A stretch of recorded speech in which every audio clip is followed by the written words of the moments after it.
ಲೋಕಸಭೆ ಚುನಾವಣೆಗೆ ಸ್ಪರ್ಧೆ ಮಾಡುವೆ ಎಂದಿರುವ ಸುಮಲತಾ ಅಂಬರೀಶ್ಗೆ ಭಾವನಾತ್ಮಕವಾಗಿ ಕಟ್ಟಿಹಾಕಲು ಜೆಡಿಎಸ್ ಮತ್ತು ಕಾಂಗ್ರೆಸ್ ಸಿದ್ಧವಾಗಿದೆ. ಮಂಡ್ಯ ಜಿಲ್ಲೆಯ ಕಾಂಗ್ರೆಸ್ ಮುಖಂಡರುಗಳಿಗೆ ರಾತ್ರೋರಾತ್ರಿ ಖಡಕ್ ಸಂದೇಶ ರವಾನೆಯಾಗಿದೆ. ಯಾವುದೇ ಕಾಂಗ್ರೆಸ್ ಲೀಡರ್ಗಳು ಸುಮಲತಾ ಜೊತೆ ಗುರುತಿಸಿಕೊಳ್ಳುವಂತಿಲ್ಲ. ಅಕಸ್ಮಾತ್ ಅವರೇನಾದರೂ ಗುರುತಿಸಿಕೊಂಡ್ರೆ ತಕ್ಷಣ ಪಕ್ಷ ಅವರನ್ನ ವಜಾ ಮಾಡುತ್ತದೆ. ಎಲ್ಲ ಲೀಡರ್ಗಳಿಗೆ ದಿಲ್ಲಿಯಿಂದ ಖಡಕ್ ಸಂದೇಶ ರವಾನೆಯಾಗಿದೆ. ಅವರಿವರ ಮಾತು ಕೇಳಿ ಇದೀಗ ಸುಮಲತಾ ಏಕಾಂಗಿಯಾಗಿದ್ದಾರೆ. ಈ ನಡುವೆ ಅಲ್ಪಸಂಖ್ಯಾತ ಮತದಾರರಿಗೆ ಸಂದೇಶ ರವಾನಿಸಲಾಗಿದೆ. ಸುಮಲತಾ ಬಿಜೆಪಿ ಬೆಂಬಲದೊಂದಿಗೆ ಕಣಕ್ಕಿಳಿಯುತ್ತಾರೆ, ಅವರಿಗೆ ಮತ ಹಾಕಬೇಡಿ ಎಂದು ಎಲ್ಲ ಅಲ್ಪಸಂಖ್ಯಾತ ಮುಖಂಡರು ಮತದಾರರಿಗೆ ಮೆಸೇಜ್ ರವಾನಿಸಿದ್ದಾರೆ. ಇಂದಿನಿಂದ 2 ದಿನಗಳ ಕಾಲ ಸುಮಲತಾ ಮಂಡ್ಯಕ್ಕೆ ಆಗಮಿಸುತ್ತಿದ್ದಾರೆ.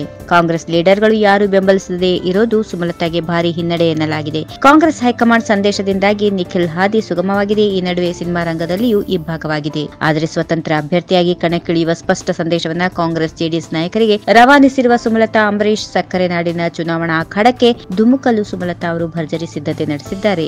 ನಾಮಪತ್ರ ಸಲ್ಲಿಕೆ ಸೇರಿದಂತೆ ಕಟೌಟ್, ಬಂಟಿಂಗ್, ಬ್ಯಾನರ್ಸ್ ಮತ್ತು ವೇದಿಕೆಗಳಲ್ಲಿ ಬಳಸಿಕೊಳ್ಳಲು ಸುಮಲತಾ ಫೋಟೋಗಳನ್ನು ತೆಗೆಸಿಕೊಂಡಿದ್ದಾರೆ. ಮಂಡ್ಯ ಜಿಲ್ಲೆಯ ಕಾಂಗ್ರೆಸ್ ಮುಖಂಡರುಗಳಿಗೆ ರಾತ್ರೋರಾತ್ರಿ ಖಡಕ್ ಸಂದೇಶ ರವಾನೆಯಾಗಿದ್ದು, ಇಂದಿನಿಂದ ಯಾವುದೇ ಕಾಂಗ್ರೆಸ್ ಲೀಡರ್ಗಳು ಸುಮಲತಾ ಅವರ ಜೊತೆ ಗುರುತಿಸಿಕೊಳ್ಳುವಂತಿಲ್ಲ. ಅಕಸ್ಮಾತ್ ಗುರುತಿಸಿಕೊಂಡರೆ ತಕ್ಷಣ ಪಕ್ಷ ಅವರನ್ನ ವಜಾ ಮಾಡುತ್ತದೆ.